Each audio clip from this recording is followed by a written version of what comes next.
안녕하세요. 전기기능사 필기시험? 정말 만만치 않죠. 특히 혼자서 독학으로 공부하시는 분들 정말 많으실 텐데요. 여러분들 위해서 저희가 준비했습니다. 심층 분석 시간. 정말 대단하신 거거든요. 혼자 공부하시는 거. 저희가 그 여정에 조금이나마 힘이 되어드리고 싶습니다. 진심으로 응원하고 있다는 말씀 먼저 드리고 싶네요. 오늘은요. 그 네이버 블로그 중에 전기기능사 AI 학습 노트라고 있잖아요. 네네. 거기 올라온 기출문제 하나를 정말 제대로 파헤쳐 보려고 합니다. 학습 목표는 아주 명확해요. 이 문제 유형, 이걸 완전히 내 것으로 만들자. 그리고 관련 공식들 있잖아요. 이걸 언제 딱 써야 되는지 그 감을 잡고 또 기본 단위들, V볼트, A 암페어, 옴, W 와트 이런 단위 변환에도 좀 익숙해져서요.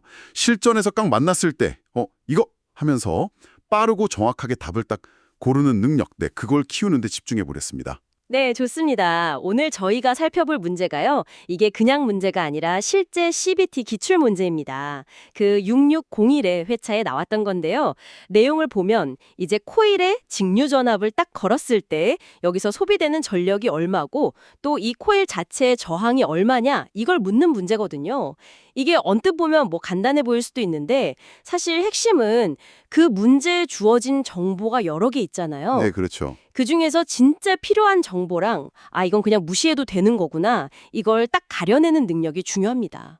특히 문제에 리액턴스 값이 주어져 있어요. 근데 이게 직료회로잖아요. 그럼 이 리액턴스를 어떻게 봐야 할까? 여기서부터 생각이 시작돼야 하는 거죠. 그렇군요. 정보라고 다 필요한 게 아닐 수 있다 이 말씀이시네요. 되게 중요한 포인트인데요. 자, 그럼 문제부터 한번 정확하게 읽어보겠습니다. 리액턴스가 15민 코일에 직류전압 100볼트를 가하였더니 전력 500와트를 소비하였다. 이 코일의 저항은 얼마인가? 보기는 1번 10옴, 2번 5옴, 3번 20옴, 4번 2옴 이렇게 4개가 있고요.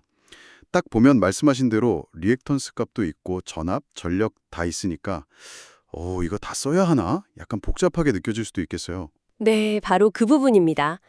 많은 분들이 그 리액턴스 15이라는 걸 보면 그럼 임피던스 Z부터 구해야 하나? 이렇게 생각하기 쉽거든요. 그런데 여기서 결정적인 단서가 뭐였죠? 바로 직류전압이라는 조건입니다. 직류, DC. 네, 그렇죠. 직류. 직류라는 건 주파수 F가 0Hz인 전류잖아요. 코일의 유도성 리액턴스 XL 값은 어떻게 구하죠? 공식이 XL 이퀄 2파이 FL 이거든요. 여기서 주파수 F가 0이 되면 어떻게 될까요? 그러네요.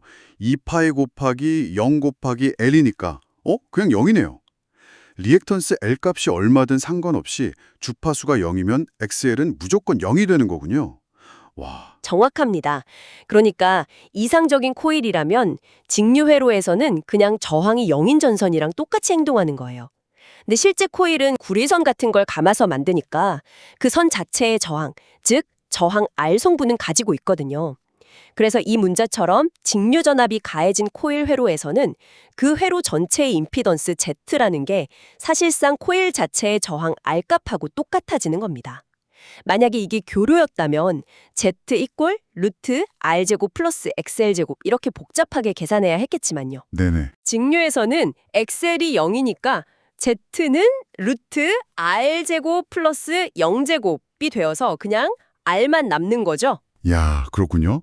그럼 문제에서 주어진 리액턴스 15맴 이 값은 이 직류 문제에서는 완전히 뭐라고 해야죠? 낙수?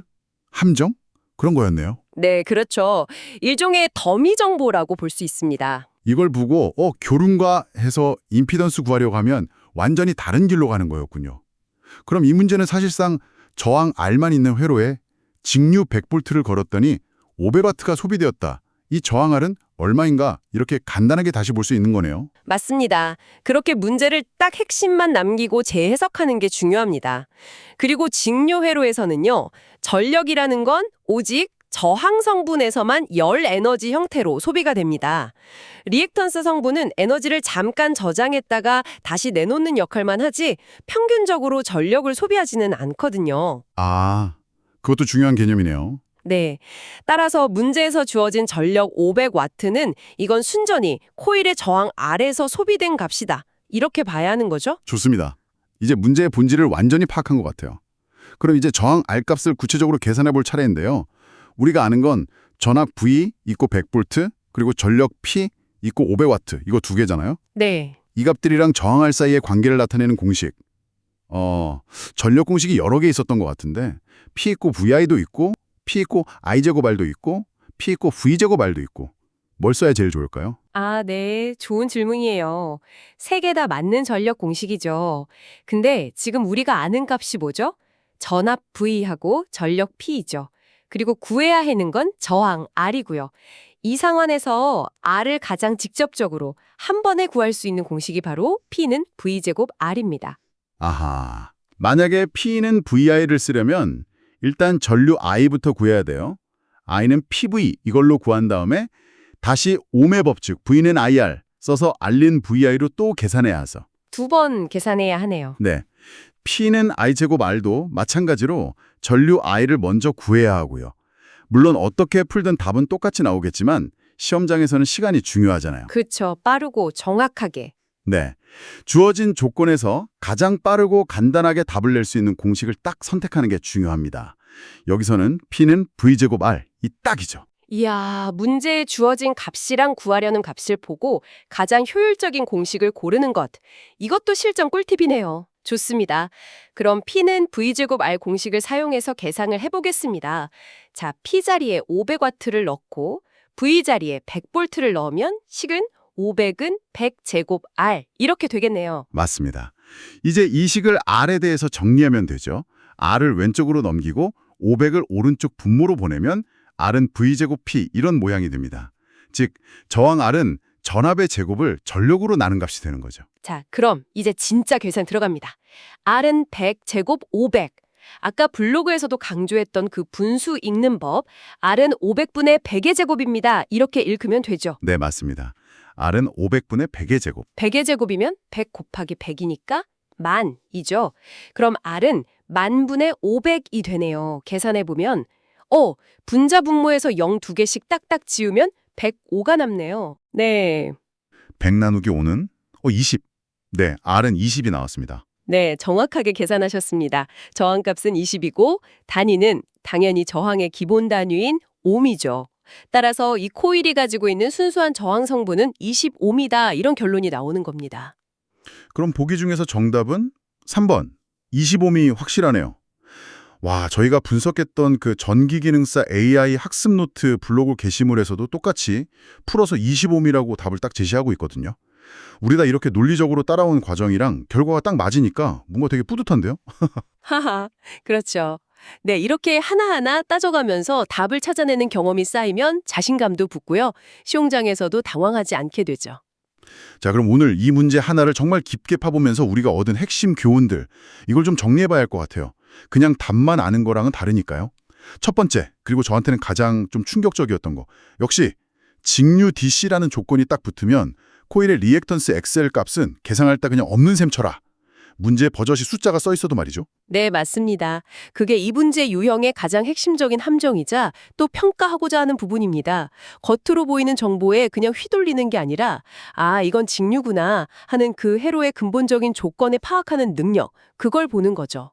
이건 비단 이 문제뿐만 아니라 다른 전기 문제를 풀 때도 항상 제일 먼저 확인해야 하는 기본 중의 기본입니다. 직류냐 교류냐에 따라서 접근법 자체가 완전히 달라지니까요. 네, 두 번째는요. 그 전력 공식이 여러 개 있는데 P는 VI, P는 I제곱 R, P는 V제곱 R. 문제에 주어진 값, 여기선 V랑 P였죠. 과 구해야 하는 값 R, 이걸 딱 보고 가장 효율적인 공식, 즉 P는 V제곱 R을 선택하는 그런 판단력이 중요하다는 걸 배웠습니다. 시간도 아끼고 실수도 줄이고요. 네, 그것도 아주 중요하죠. 그리고 세 번째로 제가 또 강조하고 싶은 건 바로 단위에 대한 감각입니다. 전력은 와트, 전압은 볼트, V, 저항은 옴, 오메가. 만약 전류가 나왔다면 암페어 A. 이런 기본 단위들을 계산 과정에서 혼동하지 않고 명확하게 인식하는 거예요. 이게 쉬워 보이지만 은근히 단위 때문에 틀리는 경우가 정말 많거든요. 특히 킬로와트를 와트로 바꾼다거나 MV를 V로 바꿔야 하는 문제도 있으니까요. 아, 맞아요. 단위 실수하면 정말 억울하죠. 다 풀어놓고. 네. 그래서 각 단위가 뭘 의미하는지, 서로 어떤 관계가 있는지 이걸 정확히 알고 있어야 실수를 막을 수 있습니다.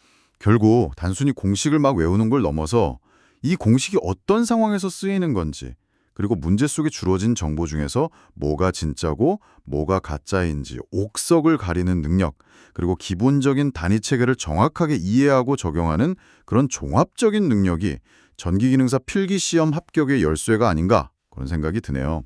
이건 그냥 문제풀이 기술이 아니라 뭐랄까 전기에 대한 근본적인 이해랑 연결되는 것 같아요. 정확히 보셨습니다. 네, 그런 이해를 바탕으로 이제 다양한 문제를 풀어보면서 응용력을 키우는 게 중요합니다.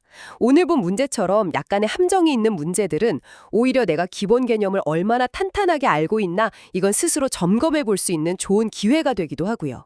리액턴스를 어떻게 봐야 하는지, 그리고 P는 V제곱 R 공식을 써서 저항을 어떻게 계산하는지 아주 자세하게 알아봤습니다. 핵심은 다시 한번 정리하면 직류에서는 주파수가 0이니까 유도성 리액턴스 XL은 0이다. 따라서 문제의 리액턴스 값이 주어져도 무시한다. 그리고 전력은 오직 저항 R에서만 소비되니까 P는 V제곱 R 공식을 사용한다. 이거였죠. 네, 이 문제를 다시 한번 복습하시면서요. 앞으로 어떤 전기 문제를 딱 만나시던 제일 먼저 이거 직류야? 교류야? 이걸 스스로에게 질문하는 습관, 이걸 꼭 들이시길 바랍니다. 이 첫 단추를 어떻게 꿰느냐가 문제풀이 방향을 완전히 결정하거든요. 그리고 전기의 기본 중의 기본이죠. ohm의 법칙, V는 IR 하고 오늘 다룬 전력 공식들, P는 VI, P는 I제곱 R, P는 V제곱 R. 이 공식들은 정말 그냥 바로바로 튀어나올 수 있도록 확실하게 익혀두셔야 합니다. 꾸준히 연습하는 것만이 합격으로 가는 가장 확실한 길이라고 생각합니다. 특히 독학으로 혼자서 묵묵히 전기기능사라는 목표를 향해 가고 계신 여러분들, 아까도 말씀드렸지만 정말 존경스럽고 대단하다는 말씀 다시 한번 드리고 싶어요. 때로는 외롭고 지칠 수도 있겠지만 오늘 저희가 같이 풀어본 것처럼 기본 개념 하나하나를 차근차근 다져나가고 또 다양한 문제에 직접 부딪혀보면서 응용력을 키워나가신다면 분명히 원하시는 결과를 얻으실 수 있을 겁니다. 절대 포기하지 마시고요. 마지막까지 힘내시기 바랍니다. 파이팅! 네, 파이팅입니다. 자, 그럼 마지막으로 여러분께 한번 생각해볼 거리를 던져드리면서 오늘 시간을 마무리할까 합니다. 오늘 우리는 직류 전압이 가해진 경우로 봤잖아요. 네. 만약에요, 이 문제에서 똑같은 코일, 즉 저항은 20ohm이고 리액턴스는 10ohm인 바로 그 코일에 직류 100V가 아니라 실효값 100V짜리 교류 전압을 받았다면 어떻게 될까요? 그때 코일에서 소비되는 전력은 얼마일까요? 그리고 그때는 아까 우리가 무시했던 그 리액턴스 10ohm 값, 이게 어떤 의미를 갖게 될까요? 오, 흥미로운 질문인데요. 네, 직류와 교류, 이 차이가 회로 해석에 어떤 결정적인 변화를 가져오는지 한 번쯤 고민해 보시는 건 어떨까요? 아마 다음 학습 주제로도 자연스럽게 이어질 수 있는 아주 재미있는 질문이 될 것 같습니다.